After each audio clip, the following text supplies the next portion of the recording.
जय हिंद बालको, कैसे हो? मज़ा आ रहा है पढ़ाई में इस समय? एंजॉय कर रहे हो? देखो, जो भी समय मिला है उसको हम जितना ज़्यादा यूटिलाइज कर पाएँ हमारे लिए उतना ही आगे बढ़ना होता है। हमारा एक बहुत ही प्यारा स्टूडेंट है, नाम है उसका राम खिलावन। राम खिलावन इतना इंटरेस्टिंग स्टूडेंट है कि मैं आपको क्या बताऊं। उसकी केवल एक ही बात ने उस स्टूडेंट को मेरा सबसे फेवरेट स्टूडेंट बना दिया। बात क्या थी? एक बार राम खिलावन ने मुझसे कहा कि सर, मुझे IIT एडवांस में फर्स्ट रैंक लानी। और राम खिलावन का रिकॉर्ड ये है कि अभी बेचारे उन्होंने 10th का एग्ज़ाम दिया है। वो एक्सपेक्ट करते हैं कि हमारा सर मोर देन 90% मार्क्स आ जाएगा, बट कभी कभी निराश होते हैं तो कहते हैं कि 70% तक भी सर आ सकता है। लेकिन मुझे IIT एडवांस में पहली रैंक निकालनी, ये तो मुझे हंसी आ गई उस दिन राम खिलावन की इस बात पे कि भैया पहली रैंक लानी और परफॉर्मेंस कुछ है नहीं। तो मैंने ऐसे ही कहा कि राम खिलावन साहब कैसे आएगा, खाली सपना देखने से आएगा? राम खिलावन ने बड़ी स्ट्राइकिंग बात की और वो बात एकदम बिल्कुल धक से लग गई मुझको कि नहीं यार, बात में तो दम है। और अगर बंदा सही ट्रैक पे काम करता रहा तो कोई बड़ी बात नहीं कि पहली रैंक निकाल दे, क्योंकि अगर आज उसकी ये थिंकिंग है तो हो सकता है कि निश्चित तौर पे हमको उस टाइप का आउटपुट मिल जाए। राम खिलावन ने जो हमसे कहा कि सर देखिए, ब्रेन की 3 अवस्थाएं होती हैं। हमारा पर्टिकुलर ब्रेन अपने आप को 3 स्टेट में रखता है, चलेगा? सबसे पहले स्टेट आती है वीक ब्रेन की, जब हम मानसिक रूप से थके हुए होते हैं। दूसरी स्थिति आती है स्टेबल ब्रेन की, जब हमारा ब्रेन ना तो स्ट्रॉन्ग कंडीशन में होता है ना वीक होता है, इक्विलिब्रियम में होता है, that is the stable brain. और तीसरी जो स्टेट आती है ब्रेन की, वो है स्ट्रॉन्ग।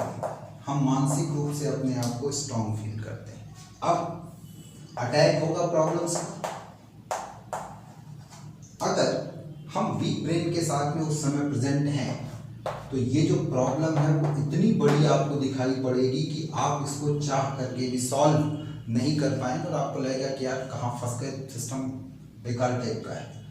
लेकिन अगर आप उसी कंडीशन में स्टेबल ब्रेन की सिचुएशन में हैं तो ये प्रॉब्लम के साथ आप फाइट करेंगे, आप लड़ेंगे। और अगर आप उसी सिचुएशन में स्ट्रॉन्ग ब्रेन के साथ में हैं तो निश्चित तौर पर आप इसे एक अवसर के रूप में देखेंगे, आप इसे एक अपॉर्चुनिटीज़ के रूप में देखेंगे। और जब आप इसे अपॉर्चुनिटीज़ के रूप में देखेंगे तो आप इसी प्रॉब्लम से ऐसा सलूशन रखेंगे जो आपको हर स्तर पे प्रॉफिट देगा। तो ये जो कंसेप्ट है राम खिलावन का, ये मुझे इतना अच्छा लगा कि उस दिन से मैंने बोला कि भाई राम खिलावन देखो, मेरी स्टूडियो में और तो कोई स्टूडेंट नहीं आता, लेकिन तुम आकर के मेरे लेक्चर्स को अटेंड कर सकते हो और इन फ्यूचर मैं आपको इनसे मिलवाऊंगा भी। तो आप लोग भी बेटा इस समय कहीं ना कहीं इस सिचुएशन से गुजर रहे हो, तो आपको इस सिचुएशन में किस स्टेट पे फाइट करना है, वीक ब्रेन के साथ, स्टेबल ब्रेन के साथ या स्ट्रॉन्ग ब्रेन के साथ। अगर आपने स्ट्रॉन्ग ब्रेन के साथ काम किया तो निश्चित तौर पर आप एक बेस्ट रैंक हिट करोगे। और अगर आपने इस ब्रेन के साथ काम किया तो अगला साल इस ब्रेन के साथ किया तो सिलेक्शन तो होगा, पर ऐसा सिलेक्शन जिसको ना आपको कहते हुए फक्र होगा ना हमें बताते हुए फक्र होगा। हैं, कहने का मतलब ये है कि बस सो मतलब ब्याह भी हो गया और मिठाई भी नहीं बटी, मतलब समझ सकते हैं आप, ठीक है? इसलिए मैंने राम खिलावन को अपना सबसे बढ़िया स्टूडेंट माना कि भाई राम खिलावन ने हमें एक बड़ी अच्छी बात बताई, बिना अभी इस फील्ड में एंट्री किए हुए कायदे से, बिना किसी चीज़ को समझे, वो चाहे उन्होंने जहाँ से बताया हो, जैसे बताया हो, ठीक है? फिलहाल हम लोग अपने इस लेक्चर में आगे बढ़ते हैं और इस लेक्चर में हम लोग डील करने वाले हैं इंडक्टिव इफेक्ट को।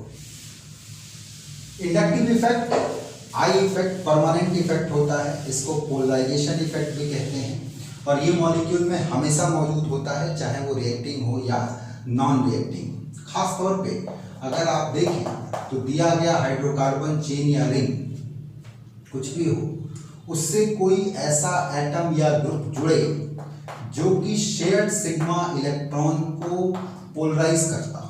पोलराइज भी पूरी तरीके से नहीं, अपनी ही, आप कह सकते हैं अपने ही ऑर्बिटल में थोड़ा सा अपनी जगह से उसको शिफ्ट कर दे, तो ऐसा इफेक्ट ही क्या कहलाता है? Polarisation effect. और इसी पोलराइजेशन इफेक्ट को हम लोग किसके नाम से जानते हैं? इंडक्टिव इफेक्ट के नाम से जानते हैं। उसी ऑर्बिटल में अपनी जगह से थोड़ा सा shared sigma electron pair move कर जाता है, थोड़ा सा उसी ऑर्बिटल में मूव करता है, उसी बॉन्ड ऑर्बिटल में मूव करता है अपनी जगह से। तो इसी पोलराइजेशन को हम लोग किसके नाम से जानते हैं? आई इफेक्ट के नाम से या इंडक्टिव इफेक्ट के नाम से। जो इंडक्टिव इफेक्ट है वो केवल तभी ऑपरेट हो सकता है जबकि बॉन्डेड एटम के बीच इलेक्ट्रोनेगेटिविटी का डिफरेंस, अगर इलेक्ट्रोनेगेटिविटी का डिफरेंस है तब तो ये इफेक्ट काम करेगा, और दोनों अगर सेम इलेक्ट्रोनेगेटिविटी के हैं तो फिर शेयर्ड सिग्मा इलेक्ट्रॉन का पोलराइजेशन नहीं होगा और इंडक्टिव इफेक्ट काम नहीं करेगा। क्लियर है? अब बात आती है कि अगर शेयर्ड सिग्मा इलेक्ट्रॉन को एटम या ग्रुप अपनी तरफ थोड़ा सा टिल्ट करता है उसी ऑर्बिटल में, तो ये एटम या ग्रुप इस सिस्टम पर कौन सा इफेक्ट लगाएगा? माइनस आई इफेक्ट लगाएगा। और अगर जिस एटम से ये शिफ्ट हुआ ऑर्बिटल में, ठीक है, जिससे ये शेयर्ड सिग्मा इलेक्ट्रॉन दूर गया, वो कौन सा इफेक्ट लगाएगा? प्लस आई इफेक्ट को लगाएगा। चल जाएगा? तो यहां इंडक्टिव इफेक्ट के बारे में एक बात जरूर ध्यान रखिएगा कि जो स्ट्रेंथ होती है आई इफेक्ट की, स्ट्रेंथ ऑफ आई इफेक्ट, वो डायरेक्टली प्रोपोर्शनल होता है difference of electronegativity between bonded atom. चलेगा? दूसरी बात, ये जो स्ट्रेंथ होता है आई इफेक्ट का, ये इनवर्सली प्रोपोर्शनल होता है distance between group and reacting centre. जिस सेंटर पे आप जिस ग्रुप का इफेक्ट देख रहे हैं, ठीक है, उस सेंटर से उस ग्रुप की जो दूरी है वो भी आई इफेक्ट की स्ट्रेंथ को तय करती है। दूरी जितनी ज्यादा होगी ये इफेक्ट उतना कमजोर होगा, दूरी जितनी कम होगी ये इफेक्ट उतना मजबूत होगा। यानी I effect distance dependent effect होता है। हम लोग यहाँ पर आई इफेक्ट के बारे में नहीं डील करने आए, बल्कि इसकी ट्रिक जानने की कोशिश करने आए हैं। यह एक ट्रिक के माध्यम से हम इन ग्रुप को याद कर पाए कि भैया किसका आई पावर ज्यादा है और किसका आई पावर कम है। चलेगा? तो देखिए, जब कभी भी आपको ये तय करना होगा तो इसके लिए आपको एक चीज पे नजर डालनी होगी, और वो नजर है दिए गए ग्रुप का वो एटम जो कि चेन या रिंग से जुड़ता है, जिसको हम लोग की एटम कहते हैं। इस एटम पर नजर डालना है। अगर की एटम की इलेक्ट्रोनेगेटिविटी हाइड्रोकार्बन चेन में मौजूद कार्बन की इलेक्ट्रोनेगेटिविटी से ज्यादा है, तो ऐसी स्थिति में ये ग्रुप कैसे एक्सप्लेन होगा, कैसे प्ले करेगा? ये माइनस आई इफेक्ट के रूप में प्ले करेगा। और अगर इसी चेन या रिंग में जुड़ा हुआ ग्रुप का पहला एटम, जिसको हम लोग की एटम कहेंगे, उसकी इलेक्ट्रोनेगेटिविटी चेन या रिंग में मौजूद कार्बन की इलेक्ट्रोनेगेटिविटी से अगर कम है, तो ये ग्रुप कौन सा इफेक्ट शो करेगा? प्लस आई इफेक्ट को शो करेगा। मतलब ये शेयर्ड सिग्मा इलेक्ट्रॉन को अपने से दूर चेन या रिंग में पुश करेगा। और यहां पर माइनस आई वाले में ये शेयर्ड सिग्मा इलेक्ट्रॉन को चेन या रिंग से अपनी तरफ क्या करेगा?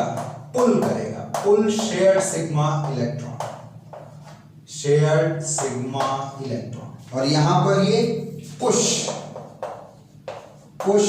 Shared sigma electron. चलेगा? तो कुल मिला के की एटम के आधार पर दो प्रकार का बन जाएगा, प्लस आई और क्या आपका माइनस आई। तो सबसे पहले हम लोग ट्रिक याद करते हैं प्लस आई इफेक्ट की। चलिए,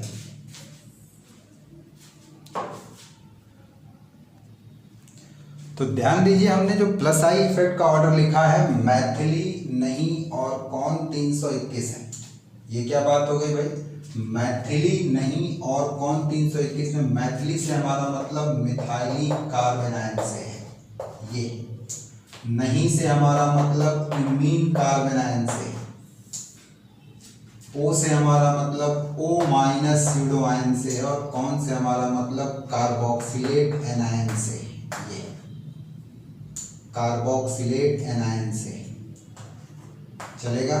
ये 3 से हमारा मतलब 3 डिग्री एल्किल ग्रुप से, इलेक्ट्रॉन प्रेशर की वजह से ये प्लस आई इफेक्ट शो करते हैं। 2 डिग्री से हमारा मतलब सेकेंडरी एल्किल से है, और 1 डिग्री से हमारा मतलब प्राइमरी से चलेगा। है से हमारा मतलब मेथिल से है, ठीक, 3 to 1 मेथिल, और क्या आपका हाइड्रोजन। तो ध्यान दीजिएगा, ये हम ट्रेंड फॉलो करते हैं, methylene carbon ion, imine ion, O minus ion. तो किसी भी एटम पर अगर नेगेटिव चार्ज आ गया तो इलेक्ट्रोनेगेटिविटी बहुत घट जाती है, और इलेक्ट्रोनेगेटिविटी जितनी ज़्यादा घटेगी फिर chain electron sigma shared electron को अपनी तरफ उतना ज़्यादा क्या करेगा, अट्रैक्ट करेगा, और हमें ऐसा फील होगा कि ये ग्रुप ज़्यादा इलेक्ट्रॉन को क्या कर रहे हैं, आपका पुश कर रहे हैं।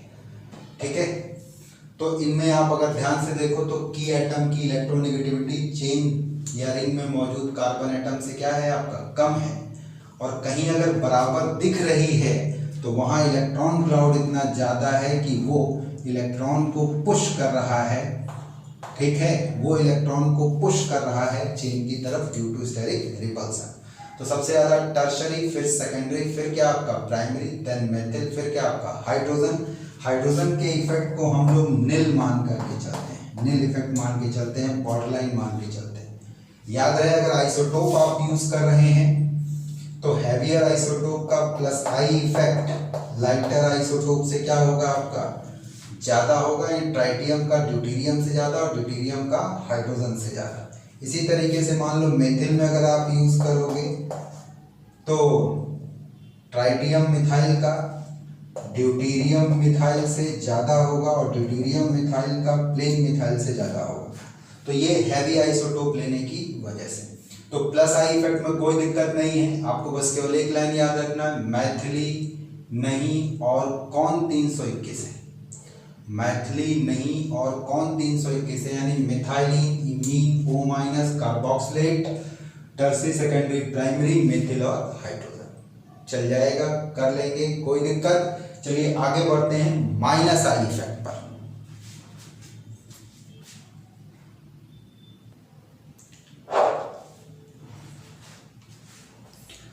तो अब अगर हम लोग माइनस आई इफेक्ट की बात करें तो इसमें हम लोग एक बात जरूर ध्यान रखेंगे कि जो भी आपका ग्रुप का की एटम होगा,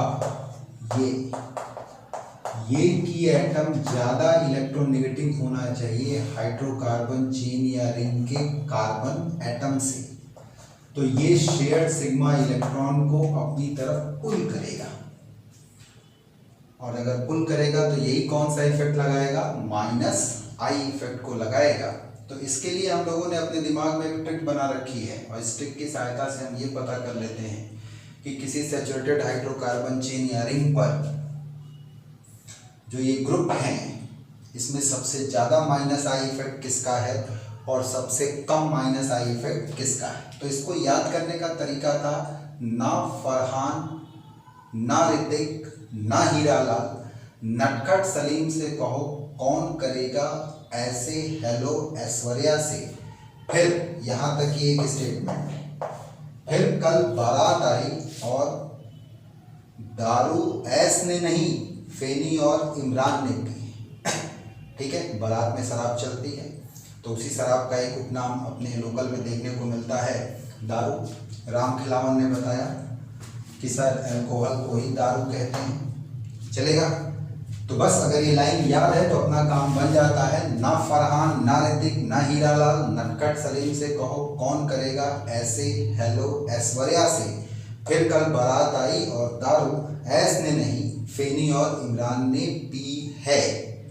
एक्चुअल में ना फरहान से हमारा मतलब है ट्राईफ्लोरोएमीन, ट्राईफ्लोरोअमोनियम आयन। ना ऋतिक से हमारा मतलब है ट्राईक्लोरोअमोनियम आयन। ना हीरालाल से हमारा मतलब है केवल अमोनियम आयन, नटखट नाइट्रो के लिए है। यहाँ पहला लेटर सबका यूज किया है हमने, सलीम साइनाइड के लिए है, सा से सल्फोनिक ग्रुप है, कहो एल्डिहाइड के लिए है, चलेगा। कौन कीटोन के लिए है, करेगा कार्बोक्सिलिक एसिड के लिए, ऐसे हेलो एसाइल क्लोराइड के लिए, एस्कोरिया एमाइड के लिए है, फ्लोरीन क्लोरीन ब्रोमीन आयोडीन, ठीक है। और फिर OH याद रखना, अगर मीडियम एल्कलाइन है तो ईथर OH से ज़्यादा -I शो करेगा, और अगर मीडियम एसिडिक है तो OH OR से ज़्यादा -I शो करता है।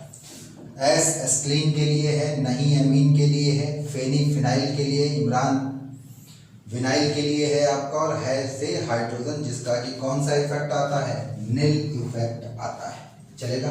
तो हम इस ट्रेंड को याद रखते हैं, ट्राईफ्लोरोअमोनियम, ट्राईफ्लोरोअमोनियम, फिर tri alkyl ammonium, ammonium nitro cyano sulphonic aldehyde, ketone, carboxylic acyl halide, amide, fluorine chlorine bromine iodine, OR OH, alkyne amine phenyl, vinyl, और फिर क्या आपका हाइड्रोजन। बोलो भाई, कर लोगे?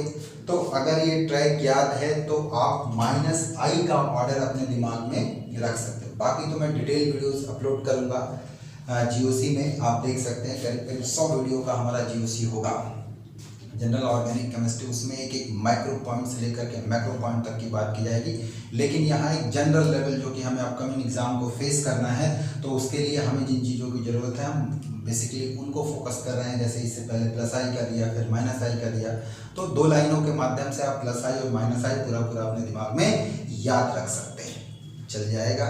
तो निश्चित तौर पे आप लोग लेक्चर्स को एंजॉय कर रहे होंगे।